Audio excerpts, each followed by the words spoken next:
Pagkatapos po maglaba, nagpunas lang po ako. Tignan niyo yung buhok ko. Tapos nagbihis. Tapos ayan na po yung mga nilabang ko. Hindi kita oh. Puro puti eh. Ayan po yung mga decolor. Oh, diba? Ayan po. Ayan. Tapos na po ako maglaba.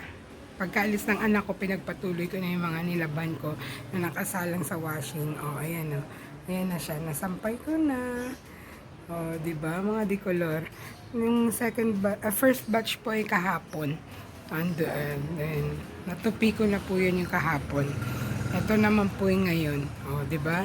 Tapos sinabol ko na rin po yung mga hinubad kahapon ba. Sinama ko na rin dyan. Kaya wala na ulit laman yung basket namin na marumi.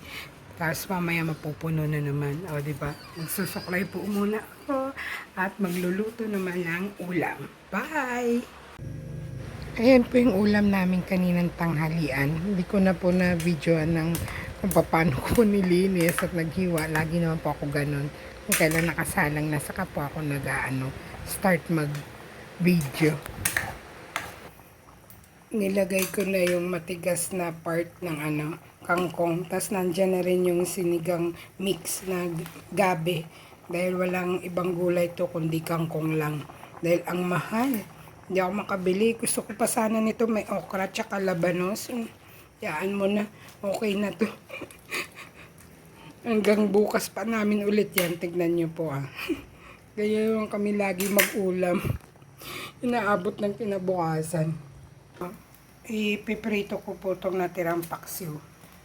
O, diba? Ilang araw na rin po yung paksiw niya. Nasa rep lang po namin. Kasi nga po hindi ko makain anak ko. Kung hindi po ako kasabay. Ayan, luto na po itong sinigang. Pwede na po yan.